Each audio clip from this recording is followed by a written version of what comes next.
Thompson. Thank you, Madam Chairwoman. Thank you to the panel for your testimony today. Mr. Spell, it's good to have another Pennsylvanian here. I wanted to start out with just want to ask you. You talked about your family-owned companies provided jobs for many people over the years, and what kind of jobs? What are the kind of jobs that will disappear? Small businesses must be sold to pay estate taxes. And are you concerned that the jobs won't be created to fill that void? Well, the jobs that are filled by the retail grocery industry, you have well-paying jobs in the meat department, the bakeries, the delis, produce managers, front-end managers. These are all well-paying jobs that people actually support families on. Now, a lot of your part-time workers are the high school students who get their first job.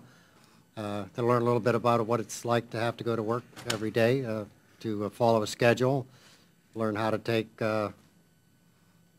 orders from your supervisors, and learn how to interact with the consumer, and just generally learn a little bit about life in general rather than just the book learning that they receive in school. So those are the jobs that would be lost, along with what every small retailer does for their community as a whole.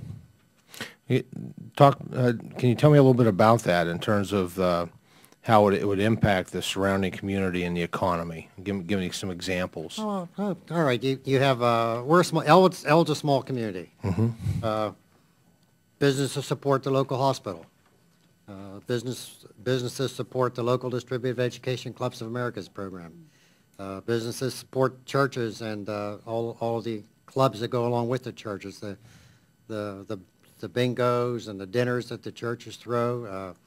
They support the bands from the high school. I mean, you name it, and small business is there to support.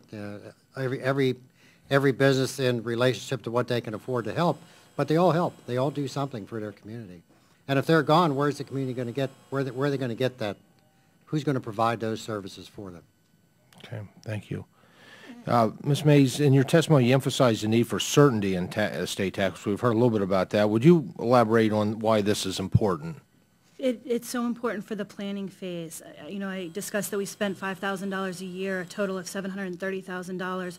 Most of that's on life insurance premiums. The life insurance premiums on my father, on myself, on another partner of ours. Just to try and plan, we never know which direction it's going to go in, and that's why just to get a certain plan down that we can plan for now would just be so helpful, and we wouldn't have to go back and forth. Yeah, thank you.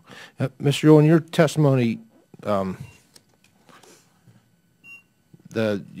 talked about farmers and ranchers are often multi-generation small businesses. How frequently do they need assistance with succession and estate planning?